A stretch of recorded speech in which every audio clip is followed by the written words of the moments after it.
Legends never die when the world is calling you. Can you hear them screaming out your name?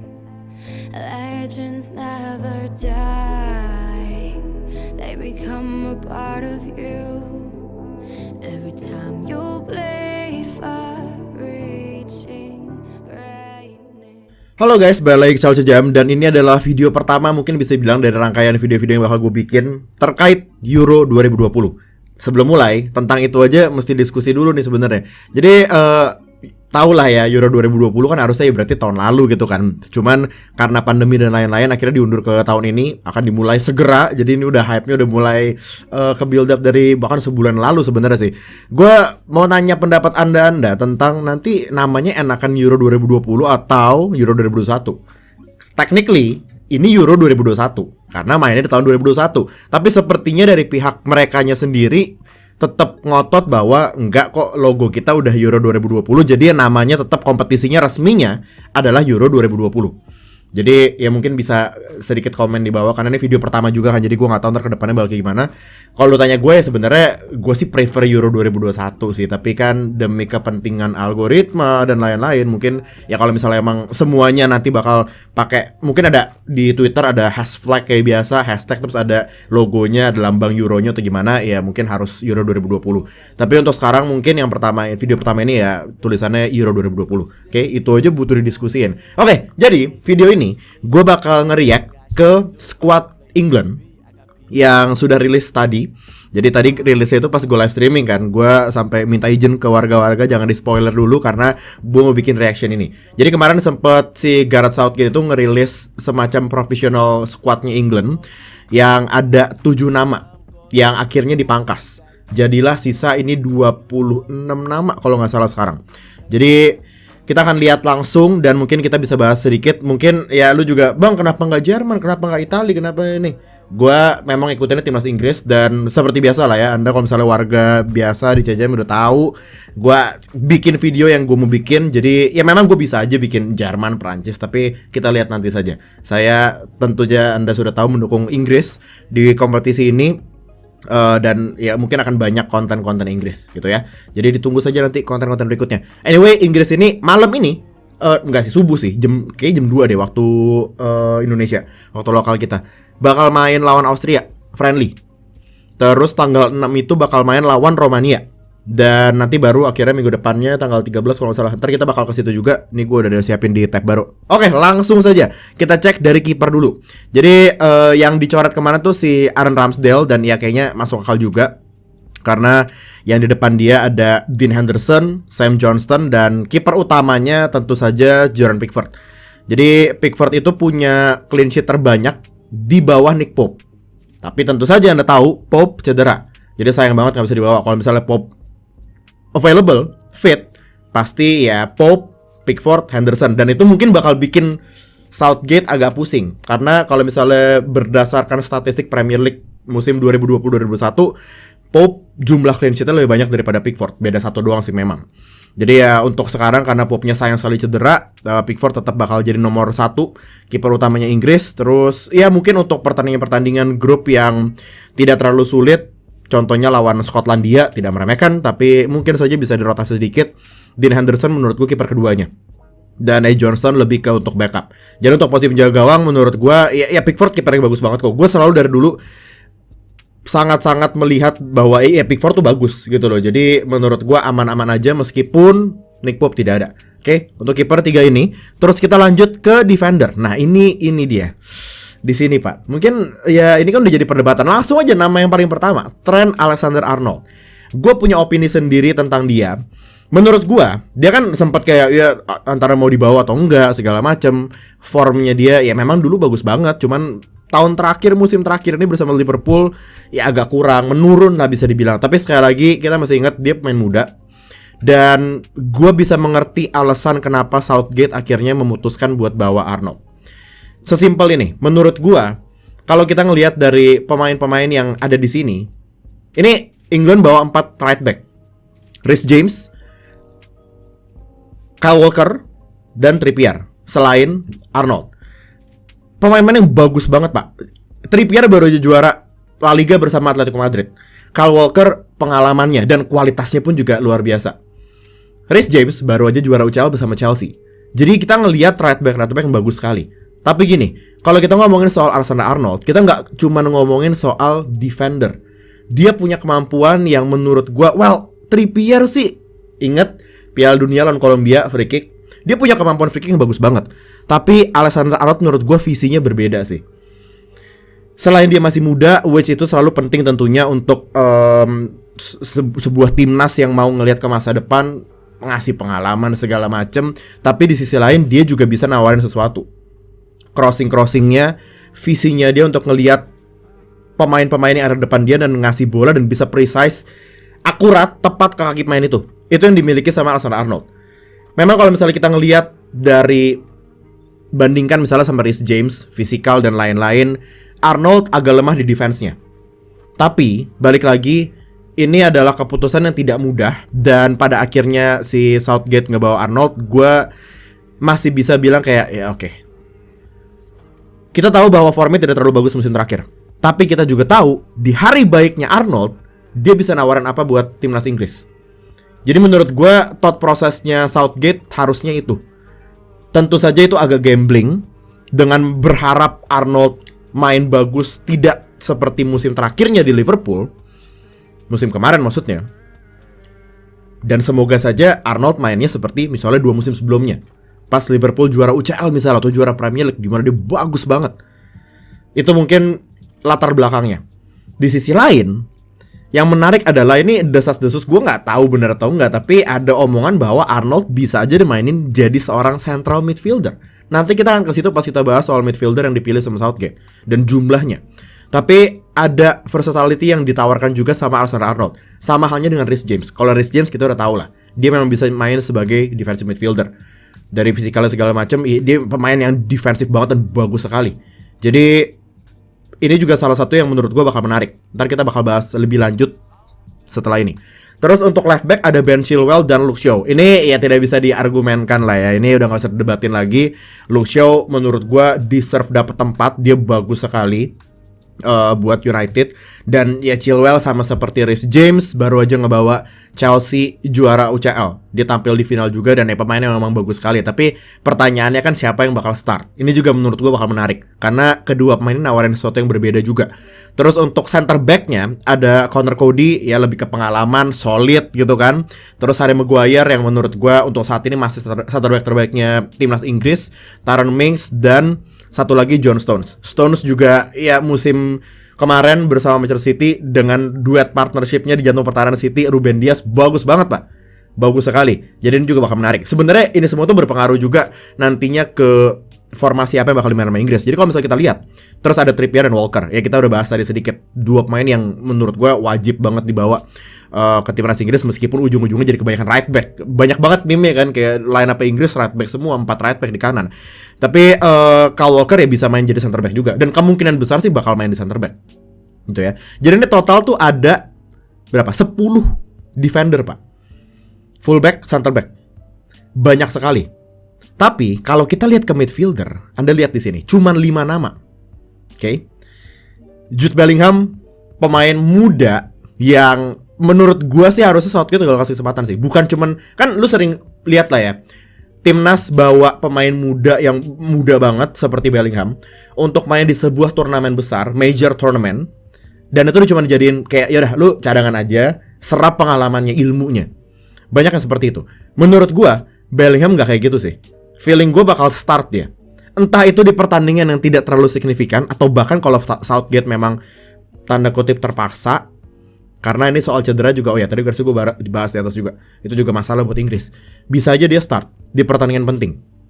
Karena Bellingham ini bukan cuma sekedar dibawa untuk mendapat pengalaman di Euro, tapi dia bisa menawarkan sesuatu buat timnas Inggris.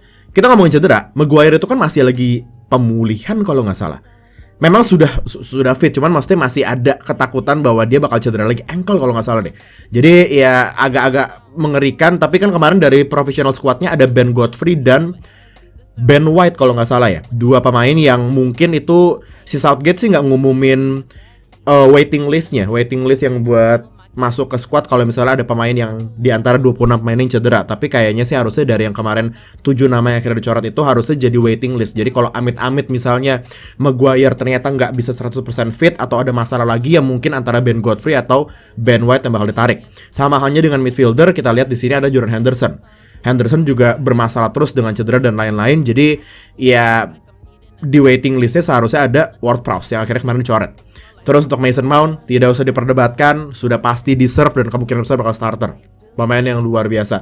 Saya believer Mason Mount, jadi ya kita tidak usah berdebat soal itu. Calvin Phillips lebih ke memang ya defensive midfielder, sama seperti Declan Rice yang juga dibutuhkan sama timnas Inggris untuk mungkin menjadi destroyer-nya di tengah untuk ya tackle-tackle dan lain-lain. Jadi menurut gue krusial sekali untuk ngebawa 2 pemain ini. Tapi tentunya Declan Rice yang akan menjadi pilihan utama. Tergantung formasinya balik lagi. Tapi kita ngeliat di sini cuma 5 midfielder. Make sense kalau misalnya pada akhirnya nanti gue nggak tahu formasinya kayak gimana. Mungkin pakai formasi 5 back, mungkin pakai formasi 4 back. Tapi yang tadi gue bilang, Reece James, Arnold bisa saja jadi center mid. Bukan tidak mungkin kita lihat kejutan itu di Euro nanti, gitu ya. Jadi masuk akal. Tapi ada satu nama yang miss dari sini, Jesse Lingard. Ini mungkin kita bisa bahas sedikit ya. Lingard itu form, kalau kita ngomongin soal form, pelatih kalau misalnya bawa pemain ke Piala Dunia, Euro, Copa America atau apapun itu, major tournament untuk timnas, pasti kan ngelihat dari form harusnya. Memang nggak semuanya, tapi kebanyakan dari situ. Kalau kita lihat dari form, memang ya Jesse Lingard deserve dapat tempat di sini. Kemarin dia sempat masuk ke professional squad. Bahkan kabarnya dia bakal start di pertandingan nanti malam lawan Austria. Gak tahu dia akhirnya jadi waiting list atau gimana, tapi intinya dia tidak dipanggil buat squad yang sudah disubmit sama FA ke Euro. Karena kalau misalnya batasnya udah lewat atau masih beberapa jam lagi, gue gak tahu bayar time video naik ya. Tapi intinya ya ini membuat kita jadi tahu bahwa cara Southgate memilih squad ya tidak semata-mata berdasarkan form sang pemain. Kalau misalnya kita ngelihat form, ya Jordan Henderson harusnya nggak masuk, cedera dan lain-lain. Tapi balik lagi, ada banyak faktor juga di balik kenapa harus Jordan Henderson. Yang pertama, dia leader.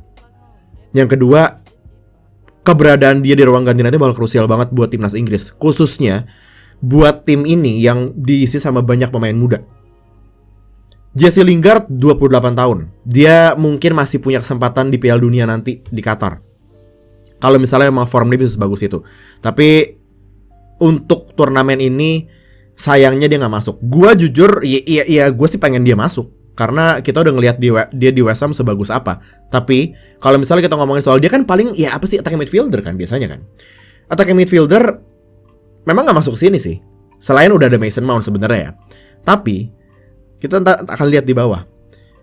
Untuk urusan kreativitas, ini sesuatu yang lo ingat gak sih dulu zaman, kalau nggak salah Piala Dunia terakhir deh, gue pernah bikin video dan yang gue ngomongin di video itu adalah salah satu masalah utama timnas Inggris adalah tidak punya pemain yang kreatif, playmaker. Terus waktu itu kalau nggak salah tuh Wilshere nggak dibawa deh, seingat gue, makanya gue agak-agak kesel waktu itu. Tapi Anda tahu sendiri ada siapa di bawah sini? Ini dia. Menurut gua, jadi ini masuknya ke forward ya, nama-nama ini. Ini udah sangat-sangat stack dengan pemain-pemain kreatif. Phil Foden, Jadon Sancho, Jack Grealish. Memang untuk kayak Sancho sih lebih ke winger.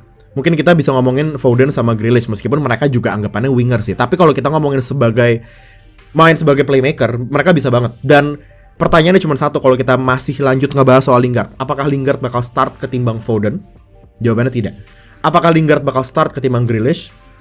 Mungkin ada yang bilang iya, ada yang bilang enggak, masih meragukan. Apakah Lingard akan start ketimbang Sancho? Tidak. Mungkin itu alasan Southgate akhirnya nggak bawa Lingard, karena percuma juga dibawa. Inggris tahun ini banyak sekali pemain yang tipenya gelandang sarang kreatif playmaker yang bisa bagi bola, punya visi, dribbling bagus, gocek sana sini, itu ada semua di sini. Jadi kita lagi ngelihat pemain-pemain ini menarik sekali nantinya main di belakang Harry Kane mungkin, atau Calvert-Lewin, atau Rashford. Bakal seperti apa? Untuk target man-nya sebenarnya sih anggapannya cuma 2 ya. Balik lagi tergantung atau formasinya apa nih. Calvert-Lewin atau Kane. Kane kita nggak usah bahas lah ya. Kane kita nggak usah bahas pak. Top assist, top scorer di Premier League. Meskipun gue fans Arsenal, gue sangat-sangat menganggap dia pemain yang luar biasa.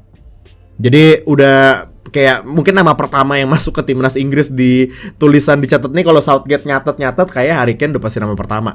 Udah nggak usah ragukan lagi. Salah satu striker terbaik di Eropa bahkan. Jadi dia udah pasti nama pertama yang masuk. Calvert-Lewin kemarin yang sempat dicoret tuh si Ollie Watkins ya. Ya untuk Watkins menurut gue ya masih banyak kesempatan buat dia, dan dia bisa masuk ke professional squad juga udah oke lah. Tapi Calvert-Lewin juga formnya bersama Everton di musim kemarin juga oke banget. Jadi ya deserve masuk situ. Meskipun ya kalau di sini kita lihat kalau amit-amit ada yang cedera antara Calvert-Lewin atau Kane agak bermasalah nih. Nggak punya target man, karena yang bener-bener target man cuma mereka berdua. Sisanya ada Rashford dan Raheem Sterling yang juga tentunya Rashford meskipun kemarin kayaknya pas final Europa League ya sempat ada masalah kan dia. Cuman akhirnya sih nggak diganti sih. Jadi ya ini masalah cedera juga. Masalah yang menurut gue wajar banget untuk pemain-pemain yang khususnya main di Inggris sih, karena lo tahu padatnya seperti apa jadwalnya, apalagi yang sejak waktu itu pandemi corona yang dipadetin jadwal pertandingan segala macam, itu berpengaruh juga ke mereka gitu loh. Apalagi ya Rashford istilahnya kayak bener-bener main sampai ke ujung banget, ke puncak, ke final Europa League. Waktu istirahatnya nggak terlalu banyak pak. Dia juga untuk MU juga main konsisten banget kan, main terus reguler. Jadi ya ini gimana caranya staf kepelatihannya timnas Inggris bikin program istirahat mereka, training yang membuat pemain-pemain ini yang nggak terlalu diforsir banget.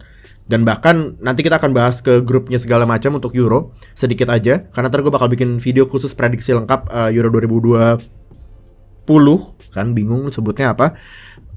Iya mungkin aja diistirahatin dulu di awal-awal, bahkan mungkin di grup diistirahatin. Bukayo Saka jujur ya gue seneng sih, sebagai fans Arsenal gue seneng, tapi akan dimainkan? Menurut gue ya dibanding Bellingham, kayaknya bahkan Saka lebih ke yang ya udah ini pemain yang emang pemain muda yang ya udah lu serap pengalaman aja. Saka itu kan winger, meskipun bisa jadi fullback juga, tapi kalau gue ngomongin fullback pak, udah terlalu padet di Inggris. Jadi nggak mungkin, maksudnya kayak kalau misalnya Saka main di fullback aneh banget sih. Itu pemain main fullback yang tadi kita bahas ada 6 total, 4 right back, 2 left back mau dikemanain gitu kan. Jadi Saka kemungkinan besar winger dan saingannya harus sama Foden, Grealish, Sancho, Rashford, Sterling. Kayaknya nggak bakal main. Nggak masalah. Jadon Sancho menurut gua harus start. Bakat yang luar biasa, masih muda. Pengalaman dia main di luar Inggris menurut gua tuh bakal sangat besar. Karena ya, dari tahun ke tahun biasanya mentalitas main Inggris yang ya, kayak ya, domestik terus, nggak berani main keluar. Ini udah lumayan dipatahkan sama Sancho. Bahkan tahun ini setahu gua tuh rekor. Sejak terakhir tuh, tadi gue sempet baca Beckham kalau nggak salah, bukan rekor tapi terakhir kalinya ada pemain sebanyak ini dari liga domestik di luar Inggris yang dipanggil ke timnas untuk sebuah kompetisi major tournament. Tahun ini pertama kalinya sejak Beckham waktu itu pas main di Real Madrid berarti ya. Ada Sancho dan Bellingham dari Dortmund, terus ada Trippier dari Atletico Madrid. Jadi ada 3 pemain yang main di luar liga Inggris. Itu menunjukkan memang ya ini pemain-pemain Inggris udah mulai, meskipun masih nggak banyak, tapi udah mulai berani. Salah satunya contohnya Sancho yang udah cukup lama di Dortmund gitu kan. Jadi Sancho menurut gua harus start di kanan. Saingan dia tentunya ada Saka, mungkin Foden, tapi untuk kirinya ya itulah nanti saingannya Sterling, Rashford dan mungkin Grealish. Depannya udah pasti Harry Kane. Raheem Sterling sebenarnya bisa bilang agak menurun juga. Tidak sebagus mungkin setahun lalu. Tapi dia tetap bakal menawarkan sesuatu dan dengan mudahnya bisa langsung Rashford yang ngisi kalau misalnya emang dibutuhkan. Jadi ini kita lagi ngelihat squad yang, dan gini, tadi mau pakai formasi 4-3-3, mau pakai formasi 4-2-3-1 dengan satu attacking midfielder, ini semuanya bisa. Karena banyak sekali dari pemain-pemain ini yang versatile, bisa main di banyak posisi. Foden, lu mau main di kiri kanan bisa, di tengah bisa. Sama halnya dengan Grealish, sama juga dengan Sancho. Lu kebayang Harry Kane di tengah, terus ada Foden sama Sancho di belakangnya nggak? Kreativitasnya bakal kayak gimana itu? Inggris mau main pakai 2 attacking midfielder, 1 striker, 2 winger juga bisa pak. Tengahnya udah tinggal holding 2, Declan Rice sama Henderson, kelar. Tapi memang kan ini kalau misalnya sampai mereka pakai kemungkinan besar 5 back, tapi kalau misalnya sampai 3 back, artinya 2 pemain di sayapnya itu wing back. Menurut gue bisa banget tuh pakai Harry Kane dan 2 attacking midfielder. Wingbacknya pakai fullback yang tadi mereka. Karena toh fullbacknya attacking juga. Misalnya Reece James di kanan, Chilwell di kiri. Atau Arnold di kanan, Luke Shaw di kiri. Terus 3 center back. Ini menurut gue sih harusnya akan kita lihat bentuk awalnya ntar di pertandingan pertama. Jadi itu adalah pemain-pemain dipilih sama Southgate untuk masuk ke timnas Inggris. Sekali lagi, meskipun ini udah final dan udah disubmit, tapi masih setahu gue kalau misalnya alasan cedera masih bisa diganti. Dan ya itulah makanya gunanya kemarin si Southgate ngumuminnya professional squad, ada lebih 7 pemain kan. Total 33 pemain yang mungkin masuk ke daftar waiting list meskipun nggak tahu dia belum ngomong apa-apa soal itu. Ini dia, mas-mas ini. Om, respect. Oke, jadi mungkin kita bisa langsung masuk ke grup ya. Nah, kita akan ke sini. Ini adalah grup Inggris. Jadi Inggris tuh masuk ke grup D di Euro 2020 bersama Kroasia, Republik Ceko, dan Skotlandia. Menariknya semua pertandingan grup Inggris tuh main di Wembley. Wembley itu jadi venue buat setahu gue semifinal dan final Euro nanti juga. Jadi ini mulai main tanggal 13 Juni. Ini buat Anda yang mungkin banyak juga yang fans timnas Inggris bisa dicatat juga ini. Jadi pertama tuh bakal lawan Kroasia. Kita langsung disuguhkan pertandingan besar. Mungkin pertandingan terbesar Inggris di grup. Pertandingannya penting sekali. Jadi ya sebenarnya secara psikologis sih oke banget. Karena kalau misalnya Inggris bisa menang di sini, kayak 2 pertandingan lagi, bukan yang meremehkan sekali lagi nih. Maksudnya bisa aja ada upset. Itulah serunya sepak bola gitu kan. Tapi secara kualitas harusnya Kroasia adalah lawan yang paling berat buat Inggris di grup ini. Jadi mainnya di Wembley lawan Kroasia dulu, abis itu lawan Scotland tanggal 19, jaraknya 6 hari, lumayan banget. Terus jeda 4 hari lawan Republik Ceko. BTW ini mainnya malam juga. Ini kayaknya setahu gue waktu lokal kita deh nih. Ini sih jam 8, enak banget nih. Cuman random banget jam 8. Padahal ini Wembley semua loh. Inggris tuh semua pertandingan grupnya di Wembley. Jam 8, ada jam 11, jam 2. Buset nih, pertandingan kedua ketiga Inggris grup jam 2 pak. Begadang kita udah. Euro ntar. Jadi ya ini kalau misalnya ini pertandingan pertama sebenarnya kayak udah kemungkinan ya penentuan lolos enggaknya sih udah langsung nih. Kalau bagi gua ya dengan nama-nama yang tadi kita lihat, bakat yang ada di timnas Inggris, harusnya lolos dari grup sih nggak masalah sih. Apalagi kita ngelihat dari mungkin atau sejarahnya mungkin ya yang terdekat aja Piala Dunia kemarin gitu loh. Inggris kan bagus banget kan menurut gua. Ditambah lagi ya tahun ini skuadnya menurut gua sih lebih oke lagi. Banyak nama yang waktu itu dipanggil kan akhirnya nggak dipanggil ke sini kan. Banyak nama baru yang muncul lah istilahnya. Tapi intinya adalah kalau misalnya bisa menang lawan Kroasia, ya kemungkinan besar Southgate mungkin akan agak sedikit rotasi dan nyoba-nyoba tanda kutip skuad nanti di pertandingan kedua dan ketiganya. Tapi ya ini tetap bakal seru banget karena kita tidak tahu akan seperti apa nanti jalannya, formasi yang dipakai seperti apa. Banyak faktor X gitu loh. Apakah Henderson, Maguire, Rashford semuanya itu fit 100% saat turnamen dimulai. Karena kalau misalnya tadi gue bilang kayaknya mungkin bisa rotasi dulu di awal, kayaknya ternyata nggak bisa. Karena ini gue baru nyadar juga bahwa laga pertama Inggris di Euro langsung berat lawan Kroasia. Jadi akan cukup sulit. Anda boleh kasih prediksi di komen di bawah, Inggris bakal lolos dari grup atau enggak. Kalau misalnya lolos bisa menang berapa di grup. Kayaknya kalau misalnya menang 2 udah hampir pasti lolos lah ya. Jadi kita lihat saja nanti. Dan ya bagi gue terbuka sekali karena ini kalau gue mood nanti mungkin bisa gue coba buat bahas sedikit soal beberapa squad dari timnas lain yang sudah disubmit federasi masing-masing ke UEFA sekedar untuk membandingkan sih. Karena kalau kita ngeliat squad Inggris kan kayak bagus banget nih, tapi lu nggak tahu kedalaman squadnya Perancis, Portugal, Jerman seperti apa. Mereka juga bagus-bagus banget pak. Jadi itulah yang bakal membuat kompetisi ini menurut gue seru banget. Oke, jadi kayaknya itu aja dari gue. Kalau lu misalnya ada pendapat atau ada sesuatu yang tidak setuju dengan yang saya ngomong tadi, silahkan komen di bawah saja. Kita saling melempar opini tentunya. Dan ini adalah video pertama, nantinya bakal ada cukup banyak video. Bahkan gue berencana buat live streaming, bikin semacam watch along. Lu tahu artinya watch along lah ya, sudah tahu. Tidak akan gue tampilkan pertandingannya. Lu bisa nonton, lu bisa langganan di Mola. Ini gue belum langganan sih, cuman actually kayaknya nggak terlalu mahal. Kemarin gue cek berapa, 25.000 buat ambil paketan sebulan Euro di Mola TV HD. Menurut gue tuh worth it banget. Tidak ada sponsori, belum sih. Ayo Mola. Tapi kalau misalnya lu mau nonton ya menurut gue udah paling aman di situ. Pakai HP lu di mana aja bisa nonton.